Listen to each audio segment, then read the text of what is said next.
super wide sound without stereo effects. In this short tutorial, I will show you how to make a fully wide synth pad that's mono-compatible. Hey all, I'm Kyaal with kyaalmix, and in this short clip I'll show you my technique on how you can make pads or other sounds super wide without messing too much with phase or other issues that can occur when using widening effects like chorus or spreader or stuff like that.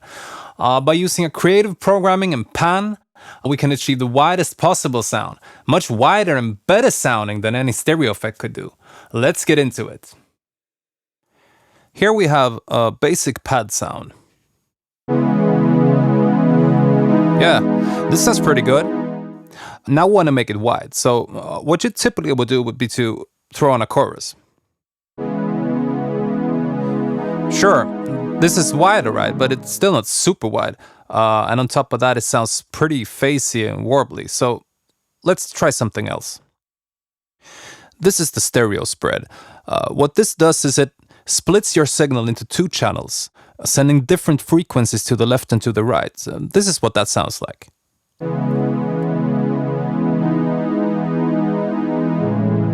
Okay. Yeah, as you can hear, this doesn't have that flangy quality of the chorus. However, this doesn't sound very wide.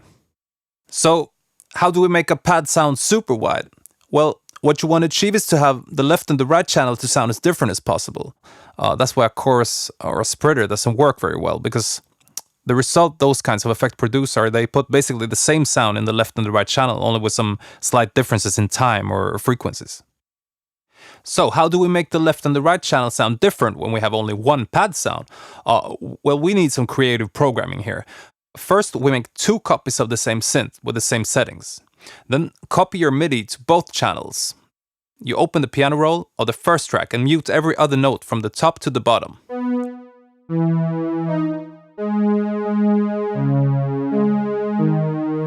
That will give you the following result.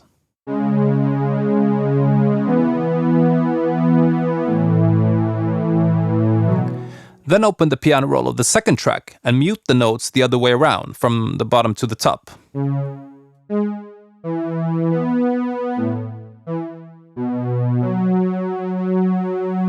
That will sound like this.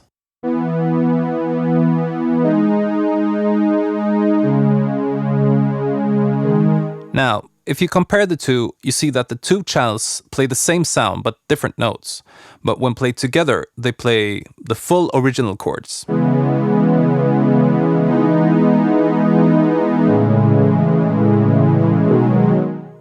And now to the fun part. As we've separated the notes into different channels, we can then pan them the way we want.